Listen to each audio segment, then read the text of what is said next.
এক আলেমের কাছে শুনেছি আখেরি জামানায় হজ হবে ভ্রমণ ও চিত্ত বিনোদনের উদ্দেশ্যে। জানার বিষয় হলো, এই সময়টা কি এখন চলছে?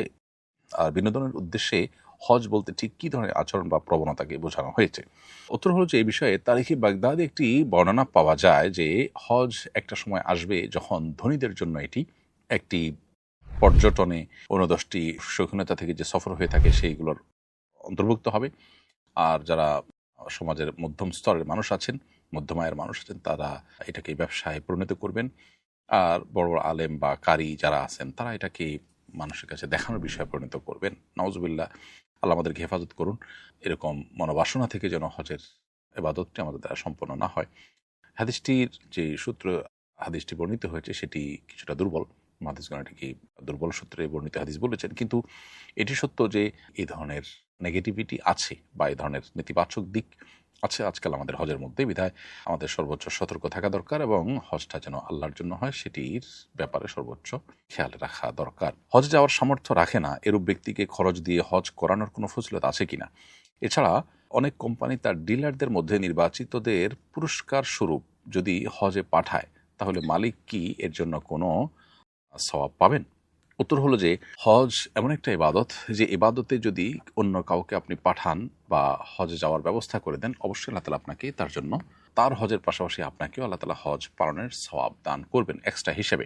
এ বিষয়ে ইবনে খুজাইমা বর্ণিত হাদিস এবং সহিহ মুসলিম বর্ণিত হাদিস রয়েছে। নবী সাল্লাল্লাহু আলাইহি ওয়াসাল্লাম বলেছেন ইবনে খুজাইমা বর্ণিত হাদিসে, মান জাহাজা গাজিয়ান আও জাহাজা হাজ্জান আও খালাফাহু ফি আহলিহি আও ফাত্তারা সাইমান, যে ব্যক্তি কোনো জেহাদে যেতে ইচ্ছুক মুজাহিদকে যে ব্যক্তি প্রস্তুত করে নিল, ব্যবস্থা করে দিল, অথবা যে ব্যক্তি কোনো হাজিকে হজে যাওয়ার ব্যবস্থা করে দিল, অথবা তারা হজে বা জেহাদে যাওয়ার পর তাদের পরিবারের ব্যয়ভার বহন করলো, ব্যবস্থা করলো, অথবা যে ব্যক্তি কোনো রোজাদারকে ইফতার করালো, এই ব্যক্তিগুলো সম্পর্কে তিনি বলেছেন, কানা লাহু মিসলা উজুরিহিম মিন গায়রি আন ইয়ানতাকিসা মিন উজুরিহিম সেই। অর্থাৎ যে ব্যক্তিরা এই ইবাদতগুলো করেছেন তাদের সওয়াবে কোনো প্রকার কমতি না হয়েই যে ব্যক্তিরা এই সহযোগিতামূলক কাজ করেছেন তাদেরকে আল্লাহ তাআলা সমান সওয়াব অতিরিক্ত হিসেবে দান করবেন। মাহরামের সাথে হজ করতে গিয়ে শুধু মহিলারা কি একাকী তওয়াফ করতে পারবে? যদি মাহরাম অসুস্থ থাকে কিংবা ক্লান্ত থাকে? মহিলাদের হজ বা উমরার সফরে মাহরাম থাকা জরুরি, কিন্তু সফর যদি না থাকে তাহলে সেক্ষেত্রে হজের বিধিবিধান বা তওয়াফ, নফল তওয়াফ ইত্যাদি এগুলো করার জন্য সাথে মাহরাম থাকা আবশ্যক না। তবে আজকাল অনেক বেশি ভিড় হয়ে থাকে। একজন নারীর সেফটি সিকিউরিটি অনেক গুরুত্বপূর্ণ, তারপর দাপশিদা, তার ব্যক্তিত্ব অনেক মূল্যবান এবং গুরুত্বপূর্ণ বিষয় ইসলামে। সেজন্য সেটি যাতে কোনোভাবে বিঘ্ন না ঘটে সেই দিকটি নিশ্চিত করতে হবে অন্য মহিলাদের সাথে, বা নিজের সেফটি সিকিউরিটি মেনটেন করে সেভাবে নিরাপত্তার সাথে তিনি করবেন। মাহরাম না থাকলে অসুবিধা নেই। সম্প্রতি আমি একটি ওমরা আদায় করে মাথার চুল সম্পূর্ণ মুন্ডন করেছি। এখন যদি নতুন করে এহরাম বেঁধে আরেকটি ওমরা করতে চাই, তখন আমার মাথায় তেমন চুল থাকবে না। এই অবস্থায় ওমরার শেষে চুল কাটা বা মুন্ডনের আমল কিভাবে আদায় করব? প্রথম কথা হলো যে, আপনি উভয় ইবাদতের পরেই চুল চাঁচাটা যেহেতু উত্তম, অতএব আপনি চুল চাঁচবেন। প্রশ্ন হলো, প্রথমবার চাঁচার পর তো আবার দ্বিতীয়বার চুল চাঁচার মতো চুল উঠে সারবে না।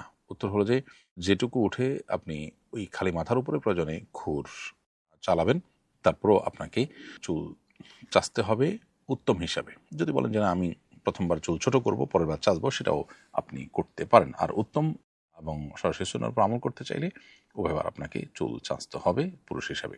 হজের এহরামের কাপড় কাফনের জন্য তুলে রাখার খুব বিশেষ কোনো ফজিলত আছে কিনা জানাবেন দয়া করে।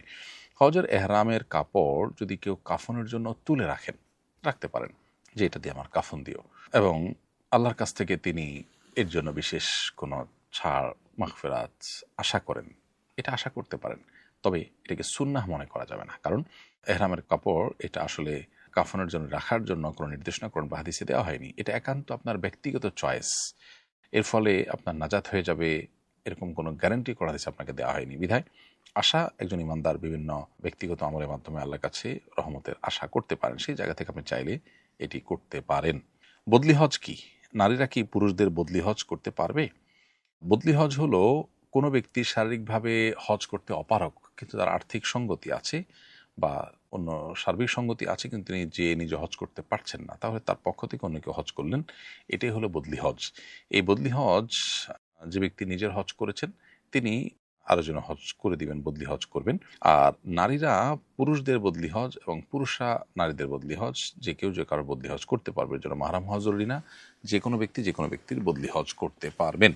বদলি হজের ক্ষেত্রে আলাদা কোনো নিয়ম নীতি নেই, বরং হজের এহরাম যখন বাঁধবেন তখন আপনি যার তরফ থেকে বদলি হজ করছেন তার নিয়ত করবেন, এটুকু যথেষ্ট যে আল্লাহ অমুকের তরফ থেকে আমি বদলি হজ করছি বা বদলি হজের জন্য এহরাম বাঁধছি, এহরাম পরে আমি শুরু করলাম। পুরো হজটা তার জন্য হবে।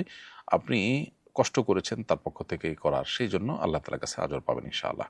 শাশুড়ি হজের টাকা জমা দিয়েছিলেন কিন্তু তিনি মারা গেছেন। এখন আমরা এজেন্সি থেকে টাকাগুলো তুলেছি, এই টাকাগুলো আমরা কি করব? দান করে দিতে হবে নাকি আমরা খরচ করতে পারবো? আপনার শাশুড়ি যিনি টাকা জমা দিয়েছেন এবং হজ করতে পারেননি, তার আগে তার মৃত্যু এসে গেছে, এমত অবস্থায় তার মৃত্যুর পর এই টাকার মালিক মূলত ওয়ারিসরা, অর্থাৎ তিনি যে সমস্ত ওয়ারিসদেরকে রেখে গেছেন, ছেলে সন্তান অন্যান্য যারা আছেন ওয়ারিস, তাদের হক, এটা তাদের মধ্যে শরিয়ার বর্ণনা অনুযায়ী, কোরআনের বর্ণনা অনুযায়ী আনুপাতিক হারে বন্টন হয়ে যাবে, অন্য সম্পদের মতো করে, অন্য সম্পদের সাথে যুক্ত হয়ে এটা তাদের মধ্যে বন্টিত হবে।